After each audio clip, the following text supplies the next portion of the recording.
My name is Kate. Life's got a real funny way of showing you who's boss. Just a short while back, I'd tell you I was hitched to James. You'd see me coming down the hall, with that just married kind of glow. I had faith that quitting my gig at Laurentech for our marriage was the smart play. Love trumps a paycheck, right? Laurentech was this quirky joint.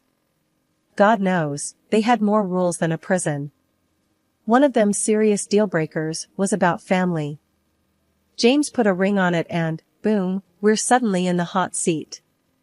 Bossman Joe pulls us in, hands us the ultimatum like we're on some second-rate game show.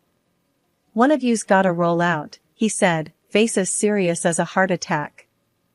We had a back and forth that night that would have made for prime reality TV drama. I guess love made me a little stupid. I blinked first and tendered my papers the next day. Threw in the towel on my up-and-coming tech career, to play house. If I knew then what I know now, well, ain't that just life's tagline? Flash to today, and here I am sweeping up cereal because Mr. Promotion on the horizon can't find it in his heart to aim for the bowl. Jim, your mother teach you that? I called out to the other room, my voice getting lost somewhere in the drywall. What's that? He shot back, voice all tight, like my question was a personal attack. Never mind, I muttered, letting it drop. Not worth the hassle. Used to be we could rib each other. Now every word's like stepping on a landmine. Lovely, huh? 2 hours later, he's on the couch, all zoned out in front of the TV, and I'm assessing the remains of what used to be us. We gonna talk or you planning on marrying the couch? I said. James didn't even bother looking my way. About what? I counted to 10 in my head. I dunno, how about us? Where this train wreck's heading? He shrugged. Thought we were good. We stewed in that silence for a while, the TV chattering away to itself. Then it hit me, the realization I'd been living in a glass house someone else threw a rock at. Everything we built, up in smoke, and neither of us knew how to stop the burn. It's funny, ain't it? How fast a life can turn on its head. One day you're planning forever, next day you can't even chat about the weather without it turning into World War III. I stood there a while longer, looking at the man on the couch. He was as familiar as a stranger on a bus. The transition from indifference to cruelty was subtle, but I felt it. It was in the cooling air of the disbanded summer and the sting of a slight wind. Things started changing, like the weather. In the kitchen, I stood there thinking about how things used to be smooth and easy. But now? It felt like walking on ice, unsure if you'll stand or fall. I knew the kind of steak James liked, rare and yet not too bloody, salted and peppered with precision. I had it down to an art, but that day, the oven betrayed me, or maybe it was the other way around. James walked in from the living room, the sound of his heavy footsteps warning me of the mood he was in before he even entered. A second later, there he was, filling the doorway, his eyes taking in the spread as if he was about to pounce on it and tear it apart with his hands rather than sit down to eat like a civilized person. What's this? He pointed at the plate. Your job too tough for you now? His voice was like gravel, rough and scraping. I knew to tread carefully. It's just a bit cooler than usual, James. The steak, I mean, it's not. Not what? He cut me off, glaring. I bit my lip, not saying what was on my mind, because voicing it out loud would only make it worse. Look, Kate, he said, his voice lowering, like that of a predator hiding in the shadows. When I say I want my steak hot, I mean I want to feel the animal's soul leaving the body when I cut into it. This, he tapped the steak with the back of the fork, and it sounded like a judge's gavel. This is dead twice over. He didn't yell, but his voice had a sharpness to it that made my skin crawl. It was almost clinical, detached yet loaded with a venom that was reserved just for me. No loud scene, no drama for the outside world, just the cold, hard words that cut through me. I stayed silent, knowing anything I said would just fan the flames. He pushed the plate away, and his downcast eyes met mine, full of something icy. Son of a, You know what, forget it. He turned his back on me and the food. I'm not eating this crap. He grabbed his keys from the bowl by the door, his movements jerky. Fix your mistakes, Kate. Or next time it'll be more than just dinner in the trash. The door slammed, a period mark to the tail end of the happiness we used to have. I was left there, staring at the closed door, the click of the latch loud in the quiet of the apartment. As his footsteps faded, I let out the breath I was holding. The steak. It just laid there, looking as forlorn as I felt. The trash can was the next thing I'd have to face, a cold reminder of my mistake. Throwing it away felt like I was tossing a part of myself with it, my effort, my care, my desire to make things work. But none of it seemed to matter. Perfect, they called us. His parents, our friends, they all admired the facade we put up. But behind closed doors, the story was different. Demands grew as my self-esteem plunged. James' favorite pastime became scrutinizing every corner of the house, every dish I prepared. I had no job, no income, just him and his approval, which became scarcer with each passing day. And on the nights his parents witnessed an act slightly less convincing than usual, the sofa was my cold reminder of failing to play the doting wife. Tonight was no different. The dinner table was set for 2 plus his ever-judging eyes. What's this? James's voice was flat, pointing at the steamed broccoli. Dinner, I replied, keeping my voice even. Broccoli again? Don't you know anything else? He scoffed, pushing the plate away. I bit back a sharper reply, knowing it wouldn't help. I'll make something else if you're not happy with it. That'd be a first, he muttered. The retort stung, fueling a silent anger inside me. I turned back to the kitchen, feeling his gaze on my every move. Where are you going? He barked. I said I'd make you something else, didn't I? My voice carried a hint of defiance I didn't know I had left. James stood up, his chair scraping loudly against the floor. Sit down. Let's not pretend like you've got other things to do. Your world revolves around me, remember? His words were a leash, pulling me back. Yeah, I remember. I heard him sit back down. No, sorry, no, thank you. Just a heavy silence that settled over us like dust. As the night dragged on, so did his critique. This house is a mess, he announced, seemingly out of nowhere. I followed his gaze. The books on the coffee table weren't perfectly aligned, a pillow was slightly askew, life happened in our house. But not the life he wanted. Clean it up. I wanted to scream. To tell him a house lived in would never meet his pristine standards. Instead, I fixed the pillow, straightened the books, and swallowed the lump in my throat. The place could use some work, I muttered under my breath. What was that? His voice had a sharp edge. Nothing, I said quickly, louder now. Just talking to myself. He eyed me with suspicion, but said nothing more. In bed, I lay awake, staring at the darkness. The chasm between us was filled with unspoken thoughts and stifled dreams. I thought of all the words I wanted to say, the accusations, the hurt, anger, and all the wishes for a life that felt like it was slowly slipping away from my grasp. I was tethered, bound by invisible chains of dependency and fear. Perfect, they said. But perfect was just a word, and words were the cheapest currency in the economy of our sham of a marriage. So there I was, just a regular day heading back from the store, arms loaded with groceries. Never did it cross my mind that a bit of ice on the sidewalk would land me square on my rear, but life's got a twisted sense of humor, doesn't it? Down I went with a nasty slip, and the pain shot right through my leg like nothing I've felt before.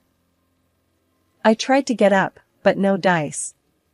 My leg was having none of it, throbbing like mad. That's when a couple of folks came rushing over. You all right? They asked. Must have seen the whole clumsy show. Trying to keep my cool, I just nodded. I think I busted my leg. They didn't think twice, and hailed down a cab to whisk me to the hospital. At the ER, it was a circus. Nurses took their sweet time before a doc finally got to me. He had just one look at my leg and his face said it all before his mouth did. "It's broken," he told me, matter of fact like he was talking about the weather. I grimaced, not at the news, but at the thought of facing James with this. While waiting for the docs to do their thing, I figured I should let my husband know, but the dude didn't pick up his phone. Sent him a text, broke my leg, at the hospital, short and sweet, but not even a peep back from him. Turns out, I was stuck there till morning, and the hospital was no hotel, that's for sure. All I got was cold coffee and a nurse who seemed like she'd rather be anywhere else. As soon as I could hobble, they shoved some papers at me to sign and sent me packing in a cab. Back home, the cast was as white as the snow outside and twice as annoying. James was waiting, his face like a thundercloud ready to burst. "No, how you doing or what happened?" He just goes, "Where's dinner?" Really? I'm standing there on crutches, leg in a cast, and he's all mad about dinner? I snapped back. "What do you think, I went dancing? Look at my leg." But he's on a roll, acting like I did it on purpose. "You always have excuses," he sneered. "Can't even do the one thing you're supposed to." Can you believe that? After a night in the ER, all he cared about was his stupid dinner. The whole thing was too much. There I was, hurt and shaking, and he couldn't care less. The air was as cold as that patch of ice I'd slipped on, and I knew right then, this was more than just a broken leg. It was like the ice under us had cracked wide open. I hauled myself toward the kitchen table, crutch by crutch, as if every step was a mile. I was cooking dinner for my beloved husband, it's funny. The bin was near overflowing, and I'd missed it. It was a tiny slip-up, but with James, nothing was ever tiny. "What's this now?" James barked, catching the sight of the unemptied bin. "You're home all day, and you can't even manage the simplest tasks." He stormed over, all bluster and rage, and with one swift motion, toppled the bin, its contents sprawling like a small-scale disaster at my feet. "Clean it up," he thundered. My fingers shook as I reached down, but not from the physical pain of my injury. It was something deeper, a crack in something that had once been whole. That night was sleepless, the echoes of his voice, blending with the hot sting of tears. Morning came with no comfort, just the light revealing the mess of last night. I sat at the kitchen table, papers in front of me, the sound of coffee dripping in the background. James stumbled in, the stink of beer still on him from last night. "Morning," he growled, his voice like gravel. "What's for breakfast?" I pushed the papers toward him. "I've got your breakfast right here." He squinted down at the divorce papers, unreadable for a moment. Then he looked up, a sly, mocking smile spreading across his face. "You serious?" "As a heart attack," I said. Though inside, my heart was racing, like it could bust out of my chest. He threw his head back and laughed, rough and loud. "You ain't got the guts." I clenched my jaw. My voice came out low and steadfast. "Already did it. Just need your sign off." He leaned down, face inches from mine. "You think you can survive without me? You're a broken bird, can't even take out the trash." "I'm done talking, James," I said, meeting his stare. "Sign the papers, or I'll have the law make you sign." He scoffed, grabbed the pen with a squeezed grip, and scrawled his name, each stroke heavy and deliberate. He threw the pen down like it was on fire. "Good luck, darling," he sneered. "You'll be crawling back, before the month's up." But I wouldn't. I couldn't. This was my line in the sand, the overflowing bin that couldn't take more trash, more lies. Despite everything, I smiled, because that paper felt like the first step on crutches toward a different life. "Crawling's not my style," I said quietly. When I opened my eyes the next morning, everything was too quiet. Too calm. It was weird waking up to silence when inside, I felt like everything was about to blow. That's when he told me. Over a cup of coffee, he said we had to get the property split locked down. And, oh boy, he already had a lawyer in mind. Some hotshot in the city, near Lauren Tech. "You coming with me?" he said, not asking. "We'll get this done today." I really didn't have much of a say with my leg all broken and useless, so I just nodded. He helped me into the car, propped up my cast, and off we went. Everything was fine, normal even, until it wasn't. We were zipping down the highway, the city in the distance, like a bunch of toy buildings. Then he pulled over, sudden like. Said the wheel needed air. "I'll check it out," he mumbled. The next thing I know, he told me to get out of the car. "Just want to make sure we are safe." His tone was off, and not in a good way. But I got out, leaning on the car for support and feeling every bit as fragile as my plastered leg. He fiddled around by the tires for a minute, and then, without any kind of warning, hopped back in and hit the gas. I mean, he took off so fast I barely had time to shout. So there I was, out in the middle of nowhere with nothing but the sound of his car disappearing down the highway. I couldn't believe it. Was this really happening? I didn't have to think twice. My phone was in my hand, and I was hitting record. When he picked up, he was all smug. I've never hated the sound of a voice more. "Come back," I yelled. "This isn't funny." But he just laughed. Actually laughed. Said something about me getting what I deserved for wanting a divorce. Can you believe that? The line went dead, and the weight of what just happened slammed into me like a brick wall. I stood there on the side of the road, watching the taillights of his car disappear into a blurred speck in the distance. I was alone, miles from anything that resembled civilization. The chill in my bones went deeper than the winter's touch. It was the harsh truth gnawing at me. I was truly on my own. Cars whizzed by, each one felt like a sting. None of them stopped. Why would they? It's not their drama, not their craziness to deal with. I was just some woman on crutches on the side of the road to them. The chill was setting in, biting through my jacket as the minutes dragged on. There wasn't a soul in sight until a gorgeous Jeep truck rattled to a halt beside me. Behind the wheel was the one I least expected to see here. My former boss, Joe. As the car's heater blasted warm air, I could feel my cheeks and hands start to regain some feeling. Joe glanced over at me, his brow heavy with concern. "You look like crap, Kate, you know that?" he said, gruff, but kindly. "Why the hell didn't you call someone?" I shrugged, feeling the weight of the situation press down on me. "Thought I could handle it," I muttered, my voice barely above a whisper. "He left you on the side of the road with a broken leg?" His voice rose, incredulous and angry. "That James is a damn coward." I nodded, hugging myself tighter as I remembered the icy wind and the pain. "Yeah, I guess he is." We reached Lauren Tech, and Joe practically carried me up to the 5th floor. The familiar sounds of the workplace surrounded me, a jarring yet comforting reminder of a life I once knew. Inside his office, Joe handed me a mug of coffee, which I clutched gratefully between my hands. The aroma was a heady promise of warmth. "Thanks, Joe," I said after taking a tentative sip. The coffee was strong, just the way I liked it, a sharp contrast to the bitter cold I had endured. He grunted, pacing back and forth like a caged animal. "Can't believe that bastard. After everything." "Let's not talk about him," I interjected, keen to avoid going down that road. We sat in silence for a moment, the only sound the ticking of the clock on the wall.